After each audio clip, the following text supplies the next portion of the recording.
Es así, ¿cómo lo lavo? Una partecita pero ¿Una cosa del agua? ¿Por qué no se lavan los huevos? Porque no se lava por la salmonela. sí, porque quizás para que la lengua se lleve huevo, si protege de la salmonela. Ya, entonces eso está mal. ¿Sí? Es como lavarlo cuando lo voy a usar. Eso también porque esa muerde la nariz. Una Ya. vez al agua y... Ok, yo lo guardo con caca, me da risa, pero no lo lavo. Pero soy yo. No, igual no se lava antes de cocinarlo. Sí. Antes de usarlo. Exacto. Menos. Aparte del riesgo de mordedura, que ese niño pierda la nariz, ¿viene algo malo en eso? ¿Peligroso?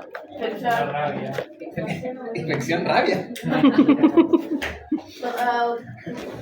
que es algo más común antes que rabia. Pero entonces los reptiles pueden tener. Esta es de ella. Pero yo creo que tiene que ver con algo infeccioso. Oh, debe serlo, ¿verdad? ¿Qué será? ¿Dermatitis? ¿Cuál? ¿Algo con la dermatitis? ¿Mm? ¿Por qué está sin guantes? Yo la puse por otra cosa, algo más común. Musgo. Ya. Este reptil y otros tienen en su superficie bacterias que son saprófitas para ellas.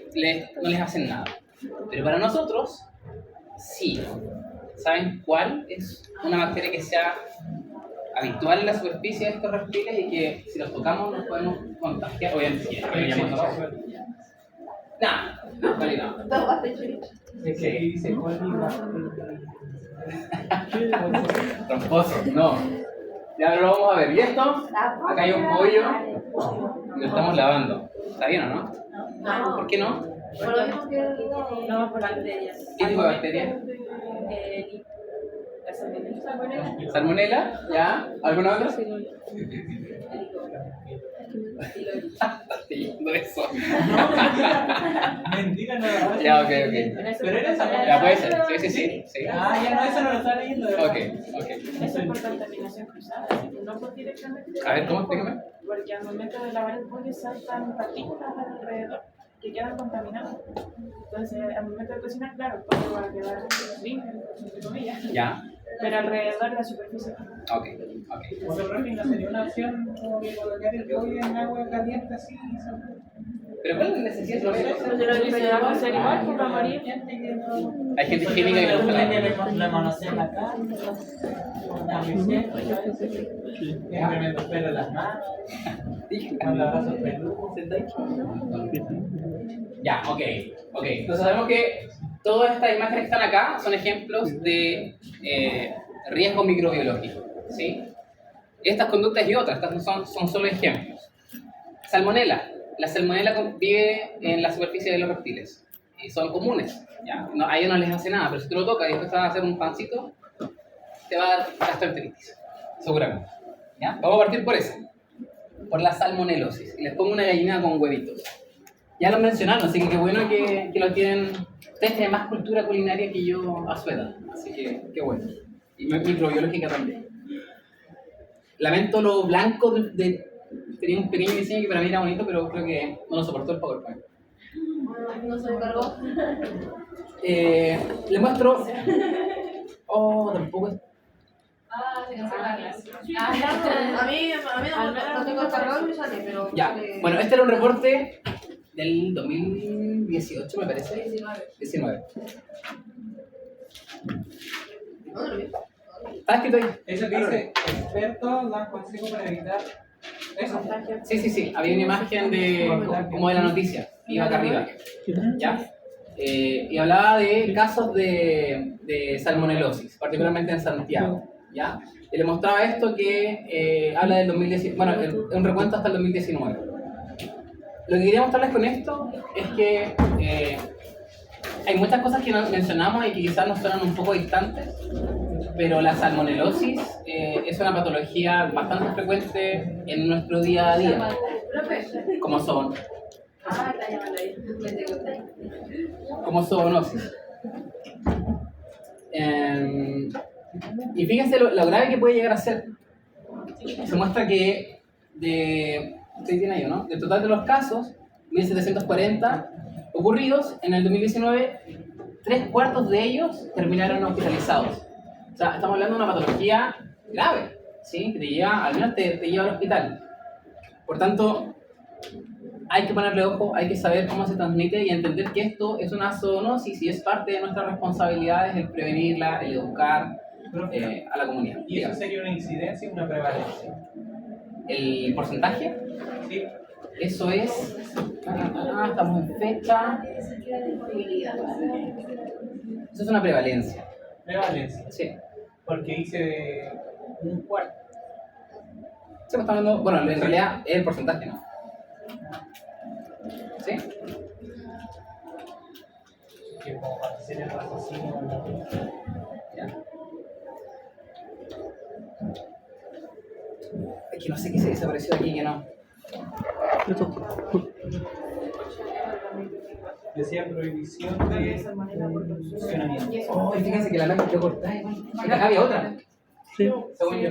Ya, pero eran ejemplos de noticias de salmonela. Creo que la otra era con queso de... Sí, de cosas contaminadas. Sí, O queso de sea, en cabra. enero de 2024 brote de salmonela por la misma de queso contaminado en Chile. Lo único que quería era llamarles la atención mostrándoles que existe brotes con cierta frecuencia asociados a cierto consumo de alimentos. De los que podían ver ahí, por un lado, es el queso. Partimos viendo la diapositiva unos huevos, ¿verdad? Y acá les estoy mostrando un local de sushi que también presentó un brote de salmonela. Entonces, son diversos los alimentos que podrían asociarse al contagio. ¿Ya? ¿Alguno de ustedes que no coma Nadie. ¿Un chiquillo? que sea vegetariano? ¿Nadie es vegetariano? Ahí hay uno. El vegetarianismo es una tendencia, según yo, bien marcada en los estudiantes de veterinaria, pero este curso es una excepción. Tenemos otra compañera más. ¿Sí? Pero no está aquí. poco. ¿Quién es? Para hincharla. ¿Y ahí por qué me Ya. Yo tengo una compañera donde digo que es vegetariana. Igual fui de medicina veterinaria. Sí, sí. Pero en la social. Ya. ¿Y usted? Yo soy vegetariano. ¿Sí? Sí. ¿Usted es vegetariano?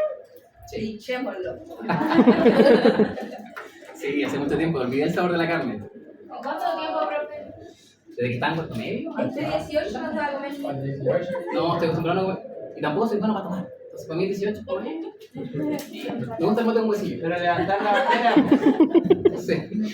Sí, eso y comer choripanes con lo que dice vegetariano. Bien igual. No, no. Sí, eso. No. Son buenos. Le cae mal este curso, ¿no? Ya, ¿qué es la salmonelosis? Ya lo lograron asociar a un patógeno que se llama salmonela. Es horrible. Y como ya hemos visto en los noticieros, lamentablemente no estaban todos ahí, puede afectar a personas mediante, quizás no tan directo por el contacto con animales, sino más bien con los subproductos de origen alimentario. ¿Ya?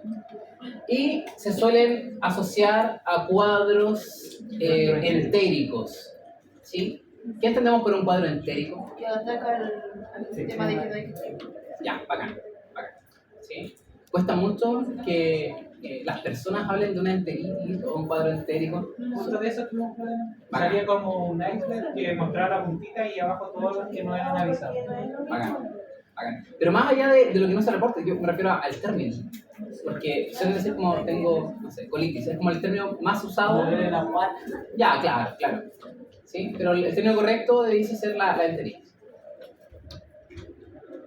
En medicina veterinaria, más allá de la zoonosis, tenemos varias especies que pueden verse afectadas por este cuadro, muchísimos, particularmente aves, pero también otras especies, y todo el impacto económico que pueden implicar en los establecimientos de producción, también asociados a abortos, asociados a las mismas diarreas que también se presentan en estas especies.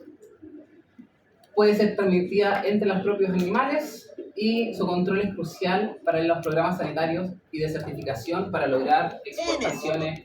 Por tanto, todo esto tiene un efecto económico a grosso modo, ¿ya? En clínica menor no es algo que nos se presente de mucha con mucha frecuencia, la verdad. Su impacto es principalmente a nivel productivo. En salud pública es una zoonosis, una de las más importantes a nivel mundial, y ya dijimos que la principal forma en que las personas se contagian es mediante el consumo de sus productos alimentarios de origen animal. Huevos, buena fuente de salmonelosis. ¿Qué tiene que pasar con mi huevo para que me dé salmonelosis? Crudo. Ya, ¿y cómo consumo huevo crudo? Aparte de los Jim Bro. Huevo a la copa. Mayonesa casera. El huevo a la copa no están consumidos según yo, pero la mayo casera... Los pasteles, los postres.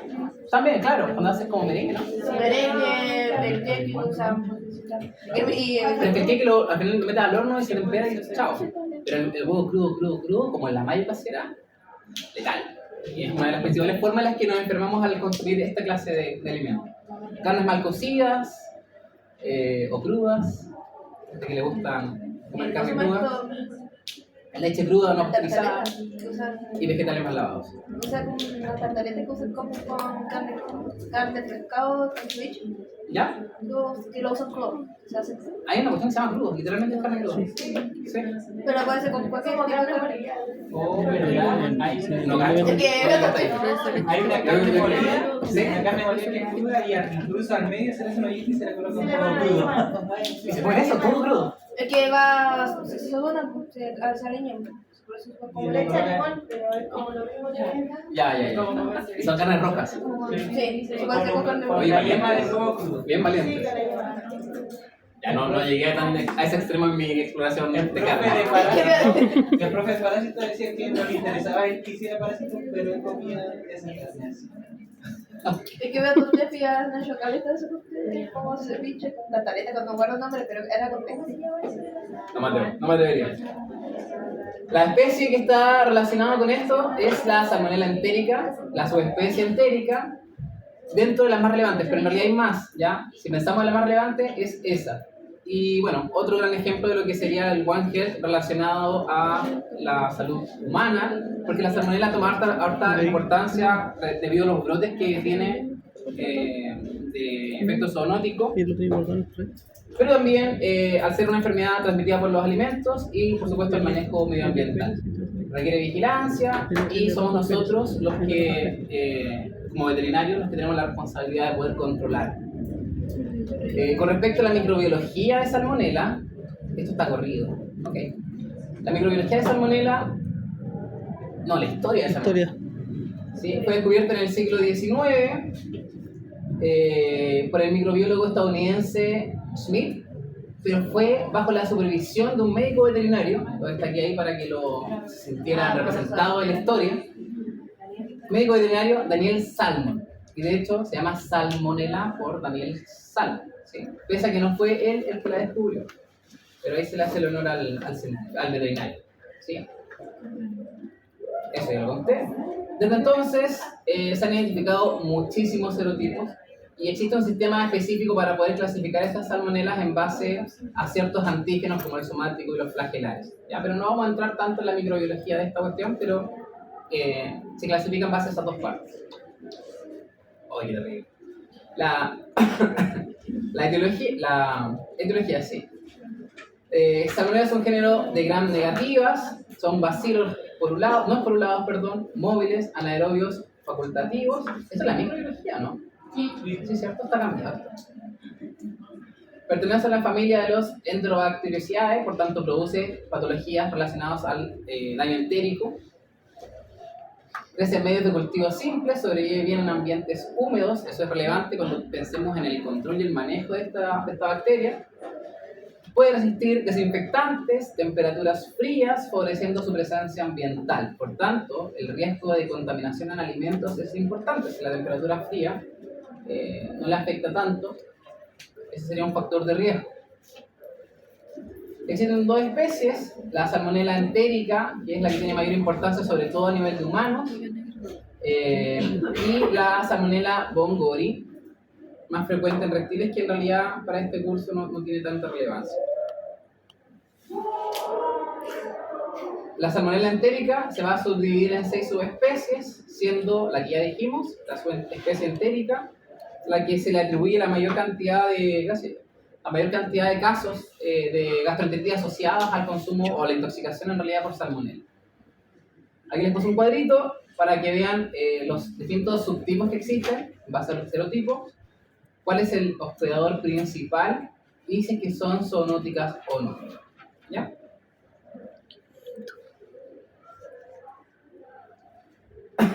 Todas las enfermedades que vamos a ver hoy día van a ser de presencia mundial, ya no son específicas de algún sector en particular, sino que se pueden encontrar en todas partes. Es la zoonosis más común notificada globalmente, eso igual le da una importancia alta a la salmonelosis. Por supuesto que va a estar más presente en aquellos países que presenten una producción alta de animales asociados a la presencia de esta bacteria, como son aves principalmente.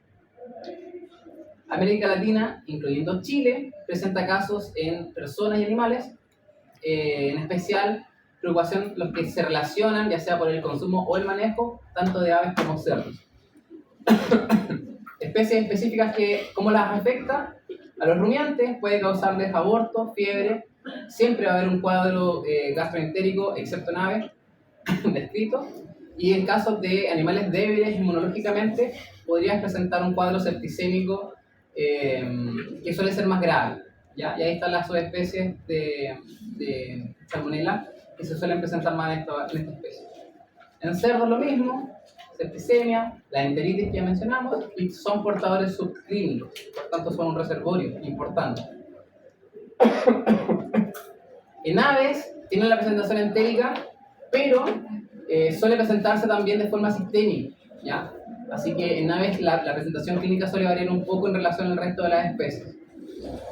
Equinos, principalmente entérico, hay mayor riesgo en animales más jóvenes, pero son todas las especies.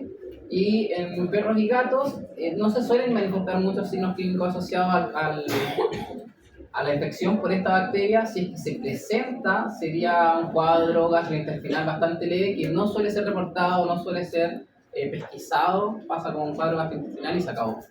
Ya, no es un cuadro muy complejo en ellos, pero podría servir como una especie de vector entre la bacteria y las personas, ¿sabes? Así que por ahí podría radicar su importancia en salud pública. Reptiles son principalmente portadores. Ya les dije que Salmonella vive normalmente, sobre todo en la superficie y también a nivel intestinal, pero en la superficie igual de esta especie, y por tanto el contacto con estos animales ya es un riesgo para niños, para personas en general, sobre todo inmunosuprimidos. Así que harta higiene. Estuvo bien de moda en un momento las tortugas de oreja roja. No sé si hoy en día ¿algunos de ustedes tienen tortugas de oreja roja? ¿No? ¿Tú tuviste? Sí, es bien frecuente. Perdón, no te escuché. Ajá. Ya. Ok. Sí. Pasando, yo me acuerdo que caminaba por la calle y las vendían en unos acuarios que eran así, enanos, eran como un llavero. No, enanos. No era más grande que esto. Y claro, la tortuga era chica, pero la tortuga iba a crecer. Y esa cuestión me iba a soportar. Y he visto muchas tortugas de oreja roja cuando trabajaba en la San Seba, en la laguna. O sea, no muchas, pero vino. Mala práctica. Ya, factores de riesgo. La principal forma de contagio es la horizontal, en donde vamos a consumir material principalmente fecal, que es por donde se disemina esta bacteria. Por tanto, alimentos mal lavados, hortalizas y carnes también van a propagar esta enfermedad, ¿ya? Pero es principalmente por el consumo oral de alimentos o agua que contenga salmonella, ¿ya? Y generalmente, insisto, esto es gracias a la contaminación con deposiciones. Vertical, en aves se ha demostrado también que existe esta transmisión transovárica en aves, así que sería una forma específica, al menos que se ha reportado en esta especie y no en otras. ¿Ya? ¿Se acuerdan de lo que es horizontal y vertical? ¿Sí? Sí, claro. Sentí como bendecido. Muchas gracias. Indirecta en caso de que entremos en contacto con algún elemento que esté previamente infectado, ¿ya?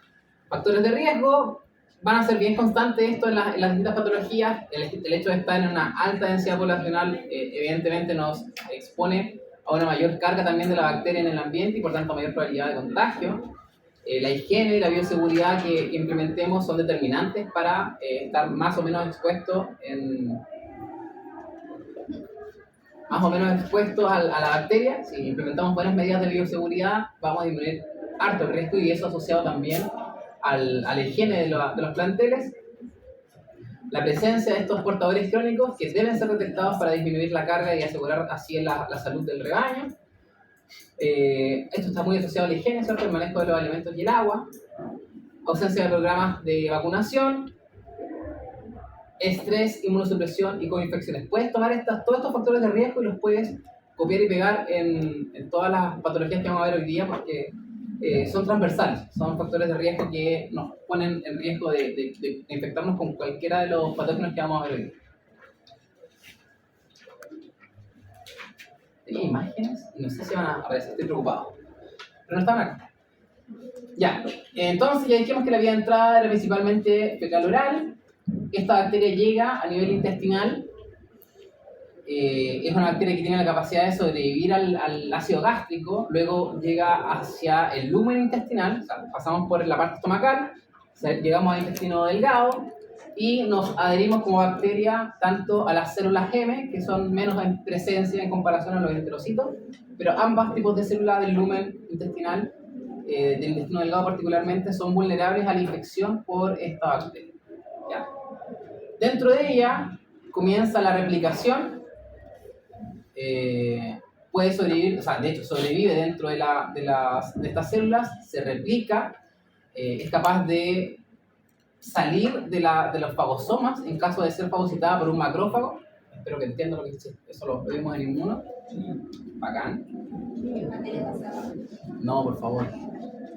Estimula la producción de interleuquina 8, ya estoy mirando Inmuno de nuevo, lo que permite el reclutamiento de neutrófilos, lo que genera el daño asociado a la enteritis que se ve clínicamente, ¿ya? Entonces no es tanto el daño de la bacteria, sino que es el proceso inflamatorio, la respuesta del sistema inmune, lo que genera gran cantidad del daño que le atribuimos a la infección, ¿ya? Después de esto, está la opción de que se genere una diseminación de tipo sistémica. No es lo más frecuente, pero podría llegar a pasar, sobre todo a nivel de animales muy jóvenes, de inmunosuprimidos y aves, ¿sí? Cuando llega a nivel circulatorio, podría colonizar hígado, vaso y los linfonódulos regionales y eventualmente, no, la imagen está horrible. ¿Saben que no me parece la clase si voy a descargar el PPT? Y lo vamos a hacer sin animación. Y en especies como los equinos y los rumiantes se observa abortos. Denme un segundo que meto Blackboard.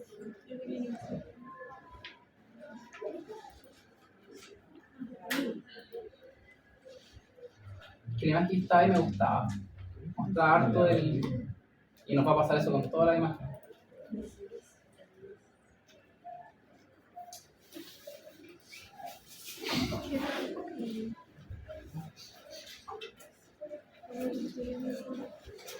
No te mueves.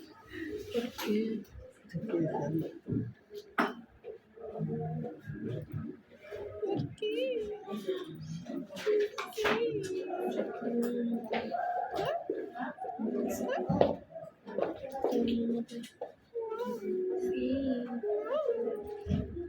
Nosotros queremos.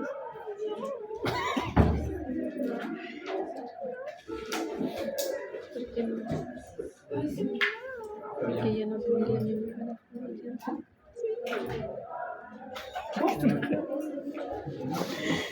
porque es verdad. No. Ay, antes porque vamos siempre, porque siempre se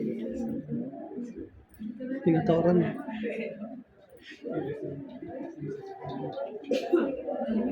pero una vez al mes.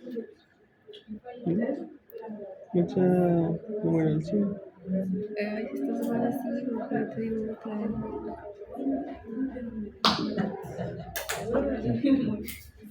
Es una belleza. Ahí estamos, ¿verdad? Me equivoqué. Entonces, esta cosa, ¿no?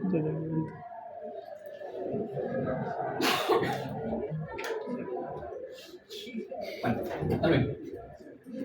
Entonces, normal, aquí hay una persona, pero en realidad, como suele afectar a la mayoría de las especies, el ingreso suele ser oral, suele sobrevivir entonces al ácido gástrico para luego pasar al intestino, que es su órgano diana.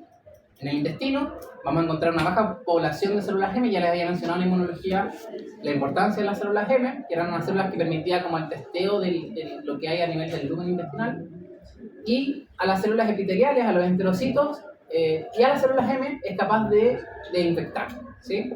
En el caso de ser fagocitada por algún macrófago, por algún macrófago, tiene la capacidad de sobrevivir en el fagosoma, replicarse, salir del fagosoma, replicarse a nivel citoplasmático y conservar así el proceso infeccioso. ¿Ya? Y habíamos dicho también que estimulaba la producción de interleuquina 8, por tanto, se atraía mucho neutrófilo a la zona y producía la inflamación que se describe.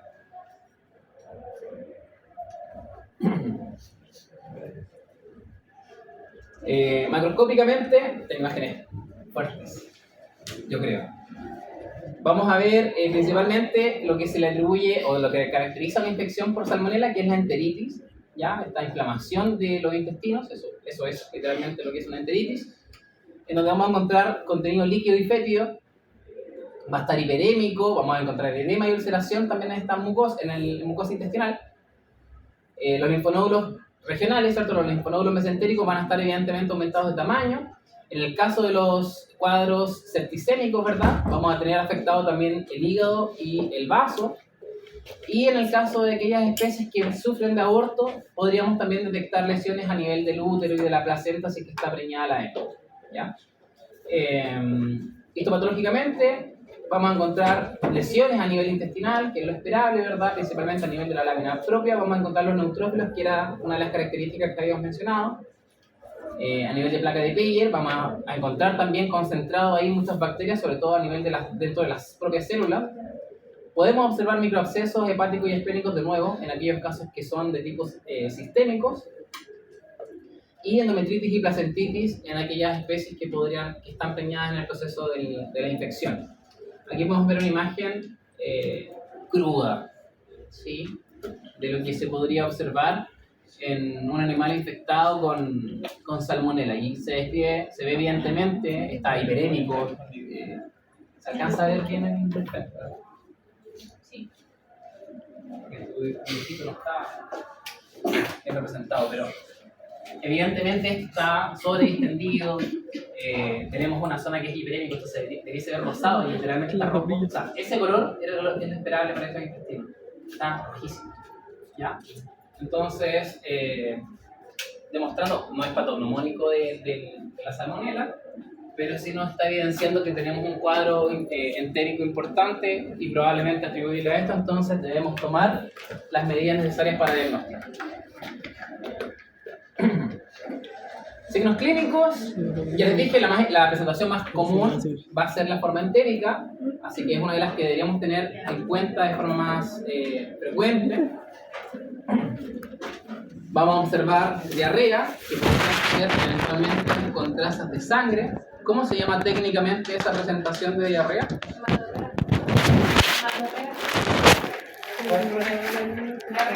Diarrea con sangre.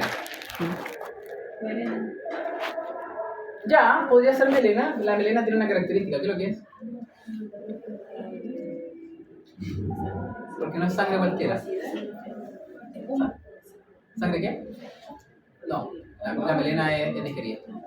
Sí. ¿No es tan esperable que tengamos sangre digerida? Podría ser. Pero no, se supone que aquí deberías ver como trazas de sangre. ¿Ya? Eso, entonces, diarrea aguda, fiebre, deshidratación, tenesmo. ¿Qué es tenesmo? ¿No? ¿Alguien que sepa? ¿No habían escuchado eso antes? Sí, yo sé que no puede estar en tercero y no haber pasado. Tenesmo es un signo gastrointestinal. No, nunca lo había escuchado. ¿No? Yo me acuerdo. ¿Qué tenemos? Lo escuché hace poco. ¿Sí? Ni empate. ¿Pero qué pasa? Cuando necesitas constantemente ir al baño. No. O sea, La sensación. exacto. Ah, Sí. ¿Has visto estos perros cuando están como, sobre todo es un signo bien característico de la colitis, literalmente colitis? Que el perro tiene la sensación que quiere defecar, pero defeca gotitas. Exacto. Sí, está todo el rato dando a buscar. Bueno, eso es tener. ¿Ya?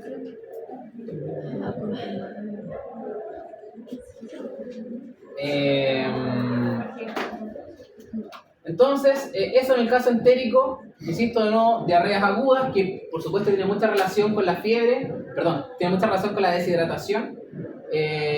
También pasamos por procesos febriles y el tenismo, que también refleja esta alteración a nivel gastrointestinal.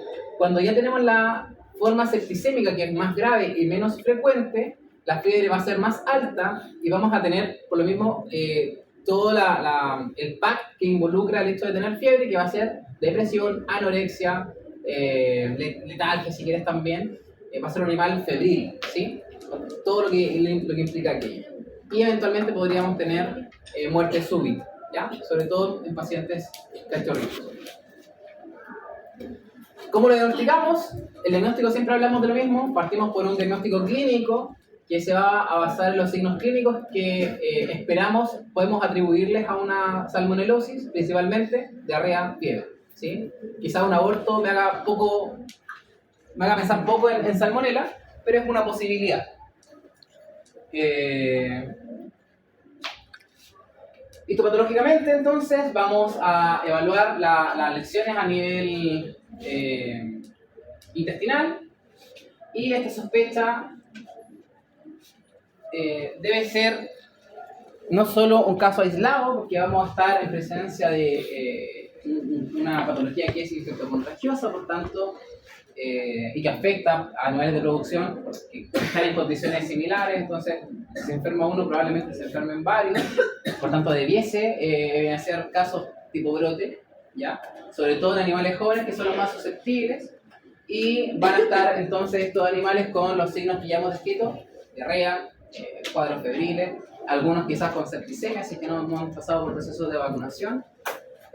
Por tanto, vamos a tener toda esa casuística que nos va a permitir sospechar de salmonela, ¿ya? Una vez que sospechamos de salmonela, vamos a tomar ciertas muestras para realizar el cultivo bacteriano, que sería el método con el cual se suele diagnosticar esta patología, ¿ya?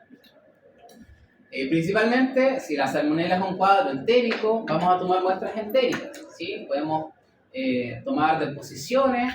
Si tenemos animales fallecidos, podemos, a la hora de la necropsia, tomar contenido intestinal para poder realizar el cultivo, ¿ya? Si tenemos abortos, usaremos placenta, ¿sí? Dependiendo de la presentación que tengamos, va a ser la muestra que vamos a elegir para cultivar, ¿ya? Requiere medios selectivos, no crece en cualquier medio.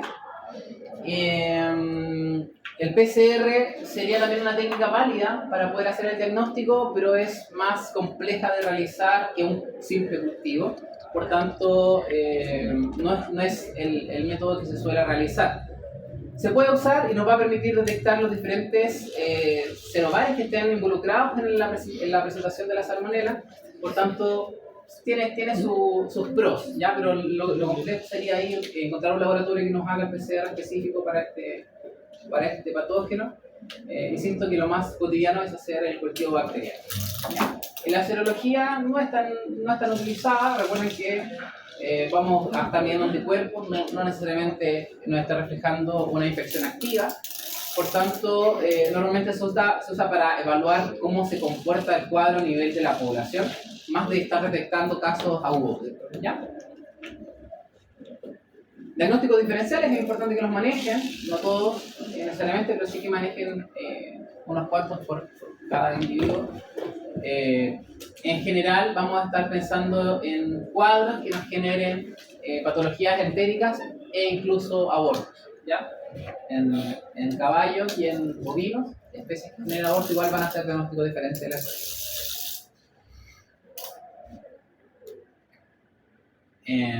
Opciones terapéuticas Solo en casos graves, en cuadros septicémicos, que es la principal forma de presentación grave, o en animales que presenten algún grado de valor mayor en comparación al resto. Y eso es polémico, pero bueno, es así.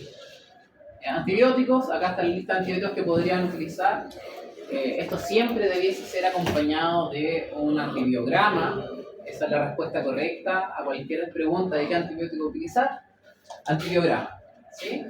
Pero los más utilizados son estos, ¿ya? Para que sepan responderme. ¿Cuáles son más tipos? Acá, rofloxacina, gentamicina, sulfatrimetropin, amoxicilina, ¿sí? Al último lugar la amoxicilina. ¿Y es que te pasa?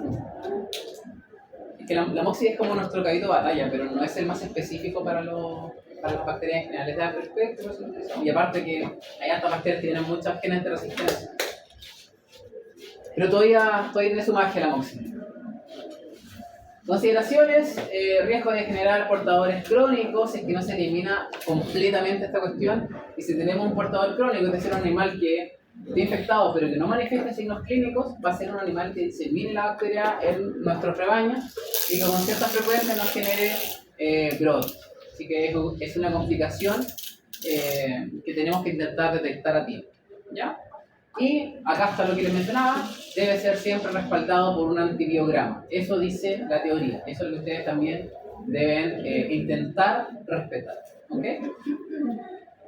Creo que la última no les puse, pero es súper importante que cuando hablemos de terapias, no solo pensemos en eliminar la bacteria específicamente. Si yo quiero eliminar la bacteria, lo primero que pienso es hacer el uso de antibióticos, pero también tienen que pensar que están tratando un animal, ¿ya? Entonces, si yo les pido un tratamiento en alguna prueba que pueda hacer la próxima semana, les pido un tratamiento para un caso de una patología infecciosa, por ejemplo, una enfermedad bacteriana, van a decir el antibiótico tanto. Está bien, pero no se olviden que no están tratando cómo matar una bacteria, están viendo un animal enfermo. Entonces, tienen que matar la bacteria, pero tienen que siempre darle soporte, ¿ya? Estamos pensando en un animal que está con una diarrea crónica, que está con un cuadro de inflamación intestinal, ¿sí? Esa diarrea crónica le va a atribuir, le va a cargar, deshidratación, entonces ese animal debe ser rehidratado, ¿ya? Muchas veces ni siquiera llega a usar antibióticos, simplemente le da sostén y listo, ¿ok? Entonces se le debe dar fluoterapia, se le debe dar analgesia, si está inapetente se le tiene que brindar alimentos, ¿ya? En el caso en los casos de fiebre, darle antipiréticos, sabemos que es una patología que suele estar asociada a procesos febriles, entonces usar antipiréticos, ¿entienden el concepto de antipirético? ¿Sí? Vale. Eso. Y un ambiente cálido, cuidado nutricional y por supuesto aislarlo del resto del rebaño para que no sea un animal que propague el bicho. ¿Ya? Prevención, la vacunación es el principal método de prevención, pero como bien dice acá, la vacuna no reemplaza las medidas de bioseguridad. ¿Qué medidas de bioseguridad podríamos implementar en un plantel con un brote de salmonela? Guante. Ya, manejo entonces con materiales de protección para los manipuladores, ¿verdad? Guantes, quizás una bata desechable, mascarillas, muy bien, mascarillas es una muy buena idea, botas lavables, ¿verdad? ¿Qué más? Antibalas. Ya, O sea, esa cuestión. ok, ya estás pensando en tu bioseguridad, pero piensa en tu rebaño. ¿Qué más harías? Bien. Sí, apoyar con vacuna, la higiene, limpiar. ¿Alguna fumigación? Y matar. Fumigación. Empieza con desinfectantes más que fumigación. Ok. ¿Sí? Tipo monocuaternario, si es que tienen ambientes para, o sea, superficies para aplicarlo, dale. Súper bien. ¿Ya? ¿Perdón? Aislar, perfecto. Sí. Tomar a estos animales y llevarlos hacia un lugar apartado que no tenga contacto con el resto del rebaño, mejorar la higiene, protegernos nosotros y vacunar a los que hayan sido expuestos. Son las mejores indicaciones que podrían dar, ¿ya? Tenemos dos tipos de vacunas, las inactivadas. ¿Cuál eran las inactivadas? ¿Están vivas o muertas? Viva. O sea, Viva, pero. A ver, ¿dónde inactiva? ¿Inactivadas o atenuadas? las atenuadas son... Eso es cuando se le disminuye su... Eso no. ¿Inactivadas vivas? o atenuadas vivas. Una atenuada están como adormecidas. Estoy preguntándoles, ¿cuál está viva? ¿La inactiva o la atenuada? La atenuada. ¿La atenuada está viva? Ya, acá. Sí. ¿Ya? Las inactivadas, al estar muertas, presentan una mayor seguridad, pero, como ya dijimos, estas vacunas a virus muerto o a bacteria muerta presentan también o desarrollan una menor respuesta inmune, por tanto requieren refuerzo. Si leían esto, ya sabían que eso es una bacteria Como la de la rabia. Exactamente. Muy bien que esté ahí cruzando información. Las atenuadas entonces están vivas, generan una excelente respuesta inmune, muy buena, muy esperable, pero tienen el riesgo, ¿cierto? Sobre todo en animales inmunosuprimidos, pero no solamente en los inmunosuprimidos. ¿Ya? De que despierten. Bueno, la disponibilidad de estas vacunas, el uso de ellas mismas va a demandar del serotipo que esté presente y la especie a la cual quieran vacunar. Tenemos diferentes tipos de vacunas dependiendo de la salmonela que esté presente o que afecte más a esos animales. La prevención, esto es, insisto, copiar y pegar para todas las patologías que vamos a ver. ¿Ya? Cuarentena, eso no lo mencionamos, el uso de cuarentena. ¿Sí? Sí, aislar. Pero aislar a los enfermos, ¿no? Cuarentena sí. Ya, pero claro, o sea, sí, aislar a los enfermos, pero también tienen que considerar a aquellos animales que se estén incorporando al plantel, que también deben pasar por un proceso de cuarentena para verificar que no estén con un cuadro infeccioso. ¿Ya? Acceso restringido al personal, la ropa adecuada para estar dentro del plantel, control de plagas para disminuir que estos sirvan como vectores, sanitización constante, uso de desinfectantes y extremar la higiene con respecto a la alimentación. ¿Ya? Aquí tenemos un plantel en donde podemos ver medidas de bioseguridad, probablemente están haciendo algo delicado, pero en general los buenos planteles porcinos requieren implementos de este tipo. ¿Ya? De hecho, yo no he trabajado nunca en cerdo, pero sí algunos colegas me han mencionado que los planteles en los que han trabajado les hacían bañarse de entrada al plantel. No para protegerse a ellos, sino que para proteger a los cerdos. Nosotros no le pedimos nada a ellos. Aquí faltaron los guantes, quizás las antiparras, pero también tenemos un material de bioseguridad ahí encima. ¿Sí? Y finalmente, la salmonellosis como zoonosis. Ya dijimos que la principal forma de ingreso de este bicho es por el consumo de alimentos contaminados, tanto de origen animal como verduras y frutas que hayan sido contaminadas con deposiciones de animales infectados. ¿Ya? En menor medida, aquellas personas que puedan estar en contacto directo con animales portadores, ¿ya? O, por ejemplo, las mascotas o que trabajen directamente con estos planteles productivos. ¿Ok? En humanos se ve el cuadro similar a los descritos en animales, principalmente a nivel gastrointestinal. Eso. Y estos son los serotipos más prevalentes en humanos. ¿Ya? Hagamos una pausa aquí. Volvemos en